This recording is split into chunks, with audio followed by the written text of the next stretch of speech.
साथियों, डॉक्टर स्वामीनाथन ने भारत को खाद्यान्न में आत्मनिर्भर बनाने का अभियान चलाया, लेकिन उनकी पहचान हरित क्रांति से भी आगे बढ़कर थी।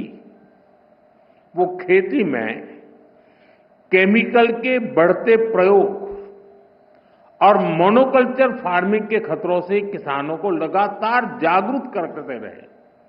यानी एक तरफ वो ग्रेन प्रोडक्शन बढ़ाने का प्रयास कर रहे थे और साथ ही उन्हें एनवायरनमेंट की, धरती मां की भी चिंता थी। दोनों के बीच संतुलन साधने और चुनौतियों का समाधान करने के लिए उन्होंने एवर ग्रीन रिवॉल्यूशन का कंसेप्ट दिया। उन्होंने बायो विलेज का कंसेप्ट दिया, जिसके जरिए गांव के लोगों और किसानों का सशक्तिकरण हो सकता है। उन्होंने कम्युनिटी सीड बैंक और अपॉर्चुनिटी क्रॉप्स जैसे आइडियाज को बढ़ावा दिया। साथियों, डॉक्टर स्वामीनाथन मानते थे कि क्लाइमेट चेंज और न्यूट्रिशन की चुनौती का हल उन्हीं फसलों में छुपा है जिन्हें हमने भुला दिया है। ड्राउट टॉलरेंस और सॉल्ट टॉलरेंस पर उनका फोकस था। उन्होंने मिलेट्स, श्री अन्न पर उस समय काम किया जब मिलेट्स को कोई पूछता नहीं था। डॉक्टर स्वामीनाथन ने वर्षों पहले ये सुझाव दिया था कि मैंग्रोव की जेनेटिक क्वालिटी को धान में ट्रांसफर किया जाना चाहिए। इससे फसलें भी जलवायु के अनुकूल बनेगी। आज जब हम क्लाइमेट एडेप्शन की बात करते हैं तो महसूस होता है कि वो कितना आगे की सोचते थे।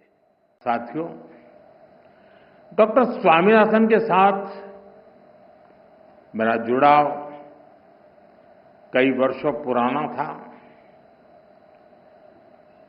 गुजरात की पहले की स्थितियां बहुत लोगों को पता है। पहले वहां सूखे और चक्रवात की वजह से कृषि पर काफी संकट रहता था। कच्छ का रेगिस्तान बढ़ता चला जा रहा था।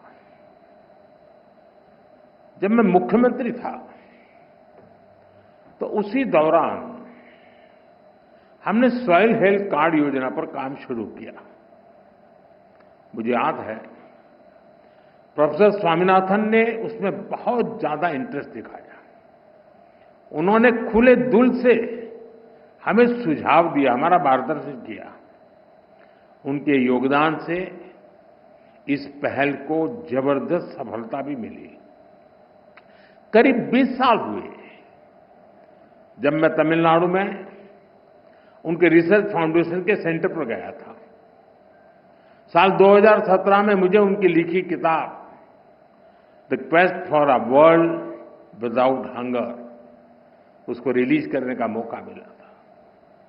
साल 2018 में जब वाराणसी में इंटरनेशनल राइस रिसर्च इंस्टीट्यूट के रीजनल सेंटर का उद्घाटन हुआ तो भी उनका मार्गदर्शन हमें मिला।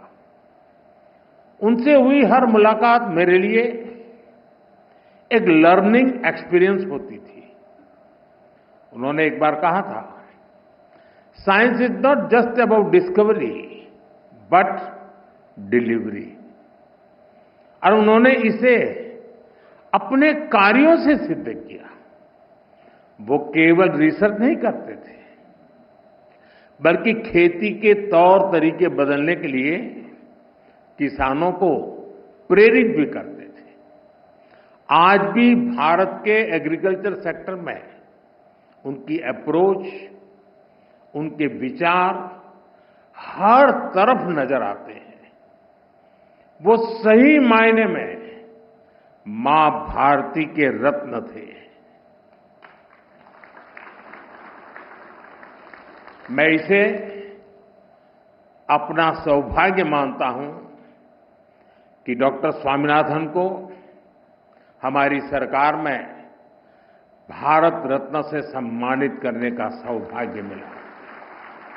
साथियों, आज भारतीय कृषि जिस ऊंचाई पर है वो देखकर डॉक्टर स्वामीनाथन जहां भी होंगे उन्हें गर्व होता होगा।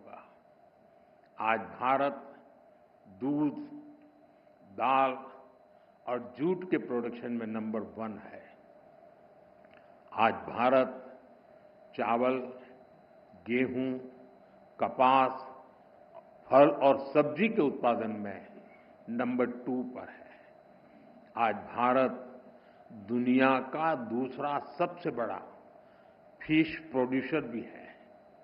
पिछले साल भारत ने अब तक का सबसे ज्यादा फूड ग्रेन प्रोडक्शन किया है। ऑयल सीड्स में भी हम रिकॉर्ड बना रहे हैं। सोयाबीन, सरसों, मूंगफली सभी का उत्पादन रिकॉर्ड स्तर पर बढ़ा है। साथियों, हमारे लिए अपने किसानों का हित सर्वोच्च प्राथमिकता है।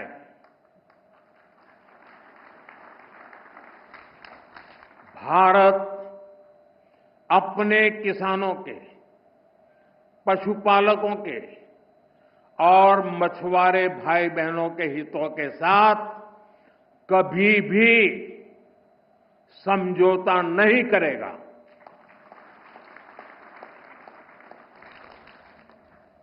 और मैं जानता हूं व्यक्तिगत रूप से मुझे बहुत बड़ी कीमत चुकानी पड़ेगी, लेकिन मैं इसके लिए तैयार हूं। मेरे देश के किसानों के लिए, मेरे देश के मछुआरों के लिए, मेरे देश के पशुपालकों के लिए आज भारत तैयार है।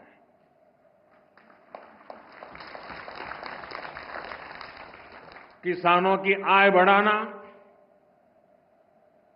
खेती पर खर्च कम करना,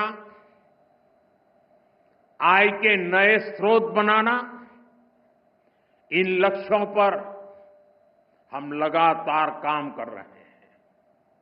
साथियों, हमारी सरकार ने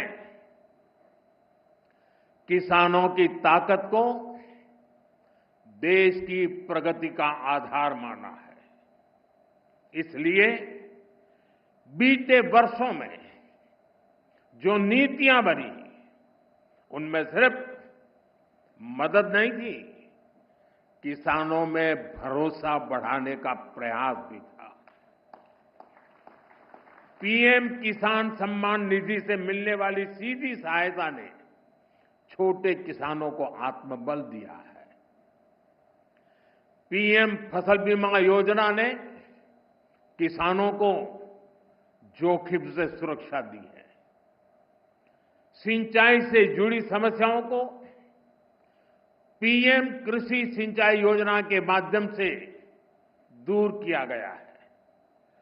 10,000 एफपीओs के निर्माण ने छोटे किसानों की संगठित शक्ति बढ़ाई है।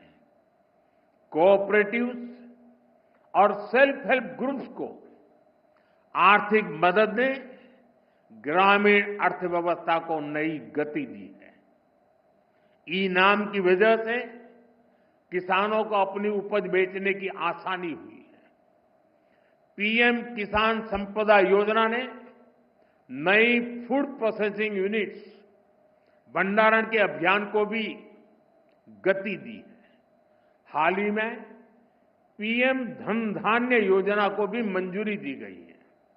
इसके तहत उन 100 डिस्ट्रिक्ट को चुना गया है जहां खेती पिछड़ी रही। यहां सुविधाएं पहुंचाकर, किसानों को आर्थिक मदद देकर खेती में नया भरोसा पैदा किया जा रहा है।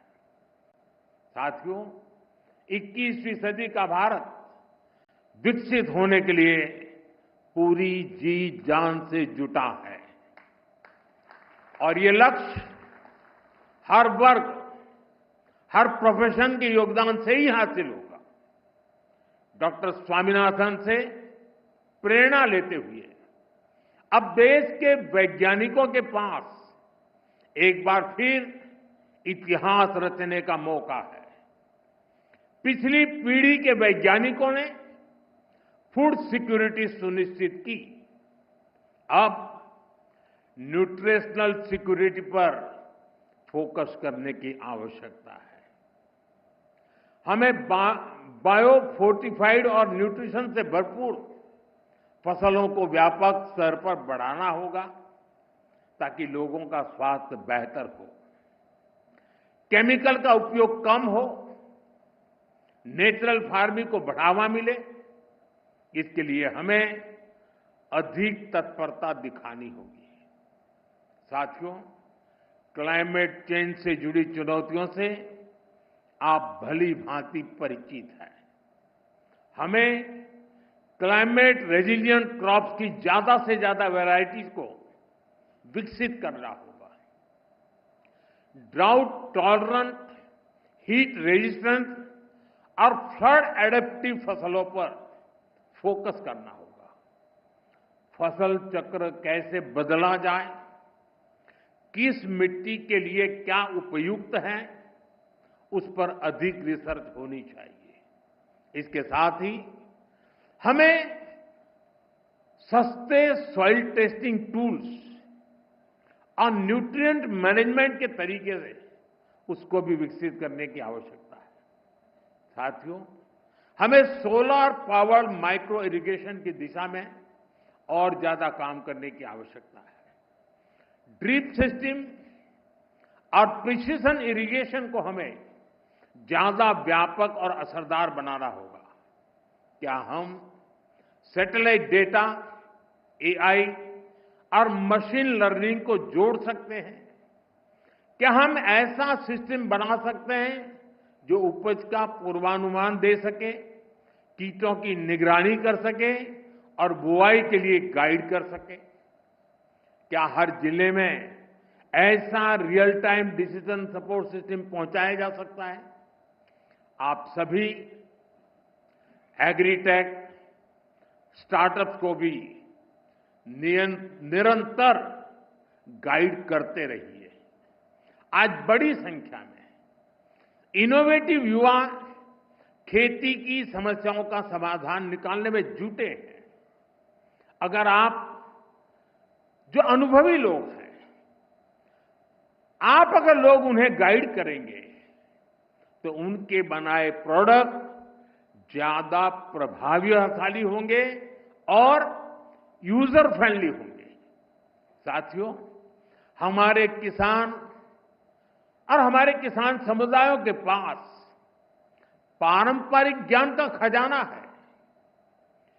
ट्रेडिशनल इंडियन एग्रीकल्चरल प्रैक्टिसेस और मॉडर्न साइंस को जोड़कर एक होलिस्टिक नॉलेज बेस तैयार किया जा सकता है। क्रॉप डाइवर्सिफिकेशन भी आज एक नेशनल प्रायोरिटी है। हमें अपने किसानों को बताना होगा कि इसका क्या महत्व है। हमें समझाना होगा कि इससे क्या फायदे होंगे। साथ ही ये भी बताना होगा कि ऐसा न करने पर क्या नुकसान होंगे। और इसके लिए आप बहुत बेहतर तरीके से काम कर सकते हैं।